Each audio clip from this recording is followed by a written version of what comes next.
Hey, Crystal Maiden here, and I'm going to be talking about all the unused concepts from Fleetway over footage of Sonic Scorch Quest. Oh yeah, like this part is obviously kind of difficult because you have to jump off the wall at exactly the right time and land on the platform. I'm not exactly sure what that switch does. I think you have to go all the way to the left, and then the platforms to the left will start rising. That's a problem with relying on switches too much in the classic Sonic game. They don't tell you what they do, so if they're not on screen, then you're not going to see the results of it and be confused, as you'll see. Anyways, you already know that Johnny was originally planned to actually be the traitor Agent X. But what you might not know is that even earlier, Techno was planned to be the traitor. On the one hand, that would have invalidated all of the sweet friendship moments that she had with Amy. But fortunately, calm, level-headed heads prevailed, and they didn't pull a Fiona Fox on us. By the way, I love the fact that, there's no terrible boss fight here. That's great, they actually had restraint. Although I don't know why it says Act 2, since it's... Oh, right. Or maybe it's that they just didn't have an Act 3 and a boss act. That kind of contradicts the level structure earlier in the game. But good. Oh yeah, but problem with having switches. Yeah, I didn't know what that switch did, so I kept going to the right. Because I guess I assumed it was an alternate pathway scenario, like is always the case in 2D Sonic games. But I should have known because Labyrinth levels in Sonic never have alternate pathways. So if you keep going to the right here, you'll hit a dead end. And you won't really know what to do because, see, you can't jump up from here. Oh, right, the platform rises, but I don't think it was a dead end. I think maybe I just had to keep going to the left, but... So yeah, they really should have just shown me on screen that the switch that I hit all the way to the left actually opened the way forwards. Instead, I wandered around until I eventually just let myself drown and wasted all the rings that I found. But yeah, Techno being the traitor, it kind of would have made sense because she used to work for Eggman, but she had intentionally stolen engineering materials to fight Badniks. I don't think someone like that would have betrayed the team for Eggman. I hope they would have had a very good explanation, but probably not. And if they had made her the traitor, then it would have been just as ridiculous as Fiona Fox, the bland nice girl, being made the traitor all of a sudden. Only worse because Amy and Techno were really close friends. Originally, Shanazar was simply the name of the city and not the whole planet. That's what I assumed at first. Death Trap would have survived their defeat at the hands of Medusa, a prospect which came true in SCC Online, but actually bothered to explain that it was Dexter who freed them from Medusa's stone statue curse. So I hope they would have explained how they would have survived in the original comic. So yeah, Death Trap would have survived, and Knack would have also appeared. What reason would he have to have teamed up with him? It is said that Callus was not to have always been a stone creature, having been transformed into one by a tragedy. I kind of like that. That would have made more sense. Although this is a fantasy universe, so it didn't have to be the case. But, it could have been that he found a creature like Medusa that turned him into a stone monster. But that idea was probably scrapped. And Prank was originally going to be a sadistic monster who loved to torture his victims, which obviously came true in SCC Online, where he wanted to torture Sonic to get him to go super, and instead the mere threat made him do that. But I guess this was another moment of the comic being totally gutless, where they should have done that, but they didn't because, kids comic. While on the planet later called Shanazar, Sonic would have encountered a Dracon ship landing and a prosecutor emerging. The prosecutor places a flag on the planet, which is revealed to be Mobius in the distant past. So it wouldn't have been a microverse that made no physical sense originally, and instead it would have been Mobius in the distant past, and we would have witness more of the war between the echidnas and the Dracons. Although I don't necessarily think we needed to see that. We just should have actually gotten to see them defeating Chaos. And, like, that's all. But instead, like, we were just told that Tikal and him were sealed away together. But, like, what happened after that? What happened to the echidnas? That's what we need to see, not a war between the two peoples. Aspects of the storyline were used during the Chaos arc. The name probably refers to the use of time travel in the plot. But yeah, like, I hope when they're coming up with the idea to make the Microverse Mobius in Distant Past, that was before they had decided to make Sonic enter it by shrinking himself. Because otherwise that wouldn't have made sense at all. And Dr. Zachary was to uncover a group of echidna criminals in hypersleep and free them. I mean, I guess putting criminals in hypersleep makes more sense than wasting resources like keeping them around in prison. But it would make more sense to not waste resources on keeping them alive in hypersleep too. Huh? So yeah, he would uncover those echidnas. This was also a part of the original version of the Syndicate, with 3 total criminals. Type C was a gangster, and Type D was a power-mad manipulator, while Type B became Vichima. Wait, you would have worked with Vichima, that god of death? Well, I guess he didn't know that at the time, just like in SCC Online. Concept art of a Metalix unit based on Silver the Hedgehog was released, but this character did not make the final cut. So I guess from now on, this is SDC Online unused concepts.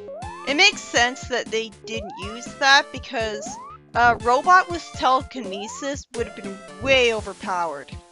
And they basically would have been forced to write him as stupidly as Silver or Enerjack, where he didn't use his telekinesis in a remotely smart way, or else he'd effortlessly win. Like, just grab the next of the heroes. Like, that would have instantly had him win. So I guess it makes sense. Also, who would have made that Metalix? Grimer? Robotnik? Grimer was the one who made most of the Metalix in the first place, not Robotnik. Mephiles the Dark was planned as a corrupted copy of Shadow 2, but this story was cut as well. I guess that's good because he's just... He wouldn't be an original villain, original to the comic. There's always more value in having original villains. But I would have been... Honestly, it would have made a lot more sense for Mephiles to be a corrupted copy of a digital copy of somebody. I don't know, like, I can easily imagine him creating, like, you know, those thin, rotating black squares of Twilight in Twilight Princess? And how the Twilight in that game had this theme of, like, technology with, like, neon lines for the floating hand. Like, stuff like that, like the techno music. I can easily imagine that and think of Mephiles the Dark. I don't know, like, so I think it might have worked rather well as a digital kind of monster. Nigel Kitching also planned for Hobson and Choi to become freedom fighters and join Sonic. Yeah, the same people who framed Sonic and ruined his reputation. Yeah, I mean, granted that happened after Nigel Kitching, but even before then, even before that, I didn't really like Choi that much. Like the purple guy, who all he cared about was making money. And like, I kind of liked the big blue guy though. Like, he was reasonable. He was a big guy. He had a big stomach that could bounce people off him, kind of. So I think he would have made a competent freedom fighter. He could have fought crime just as well as Amy and Tails could have. Like, they could have fought minor villains.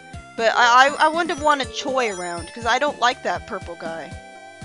I think it was an interesting role for them to be news reporters instead, even if it came completely out of nowhere. .com was an unused minor villain who wanted to collect the best heroes on his website, just like the Collector did. In order to do that, he used the webcam to suck people into his website and place them in his gallery. This sounds so silly. At the same time, though, that is kind of the norm for Fleetway Sonic to have really silly ideas. But because it's the Sonic franchise, you just have to accept it, because it's a series about a blue hedgehog. As long as it does kind of take itself seriously, it's not stupid. There was planned to be a story with Harold and Maude Mudd visiting Mobius on holiday, and it's currently assumed that they died in the Special Zone. I don't know why they think we would want to see that, like some boring Special Zone couple visiting Mobius on a holiday. I guess that would have been like a minor backup story that would just be padding like the Ray the Flying Squirrel story. Like Ray the flying squirrel that can't fly, apparently. So for once, like that was good sense to cut that. But yeah, like this is another boss that sucks because it forces you to wait around for your opportunity to attack. Nitro Kitchen planned for Dr. Kittabor as an explorer who found Mobius and chose to stay. SEC Online shows that Kittabor found Mobius in an accident. So I was supposed to believe that he wasn't native to Mobius? Really? I guess that did explain why he was the only human around. But they never explicitly said Kittabor came from Earth. I guess I was just supposed to assume that because Fleetway goes with the idea that there's a human world called Earth and a Mobius with the Mobians.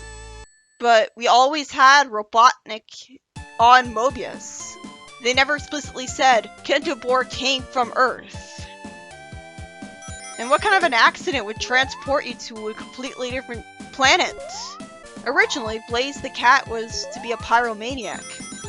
You know, I think that would have been better, rather than the confusing direction SEC Online took with her, where, oh, like, the cult of magic is confused that she exists, and, well, why build a mystery around her that's never gonna get resolved and explained? I think it would have been a lot more interesting for her to simply be a villain. Because it makes perfect sense that Blaze the cat could be a villain because she has fire powers. And, like, she is taught to be careful and try to stay calm and reserved and control her emotions, because otherwise her fire will get out of control and she'll be a pyromaniac. So, it makes sense that she could be a villain if she wasn't taught that. Well, in Energy Sonic Online, well, or rather Mobius Legends, that was just that Ice Blaze the cat. That wasn't the same thing. But yeah, I think that would have been better to take a interesting direction with Blaze instead of the boring, confusing direction they took with her, where there's a mystery around her. But what is it? We'll never know. Is she from the Soul Dimension, or is she apparently just from Mobius, and that's it? I mean, if she's not from the Soul Dimension, then what's interesting about her? I mean, I think, yeah, she was the Guardian of the Soul Emeralds in SEC Online, too. But who made her the Guardian? Did she just stumble upon them by accident? Did she trip on them? So, like, without the Soul Dimension part, she's less interesting. So maybe if she was a pyromaniac, like that certainly would have explained the random flames that showed up, and she was like, I have to find a better way to control myself, when she was looking for Iblis. By the way, this part of the level sucks, because you have to find a whole bunch of switches to progress through the lower right section of the level, and it's really confusing, because there's too many switches. Like, it's hard to memorize where all the switches are, and it's not like they change color to show you that you already pressed them down. Sonic is not about wandering through every single inch of a level to find switches. I know there's an exploration element to it, but... And I love the fact that there's platforming to get to them. Like, obviously the platforming in this game, I like it. And also, aside from the switch pressing, I do like this level. Like, water levels in Sonic have their own good and appeal to them. Generally, there's always an air bubble right when you need it. Like, it was rare that I actually drowned. Like, there's a take that I did where I got hit near a checkpoint when I was close to 50 rings. And there's another take before that where I died before getting there because I drowned, because I went the wrong way. But for the most part, like, simple experience with the level. Like, you're not going to drown constantly. And a water level focuses on platforming, then it's good, because then you being slow just helps platform easier.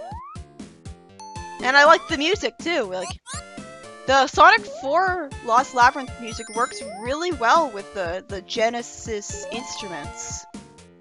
It's just the problem that I have to wander around aimlessly looking for switches to progress. Like, sure, I'm platforming for them, but it's not like the platforming is particularly difficult. I'm not landing on moving platforms, just still ones. And of course, you can get a time over in this game. Well, I think I got one of my first time through the game. I don't remember. I just remember spending a long time with this level because of this.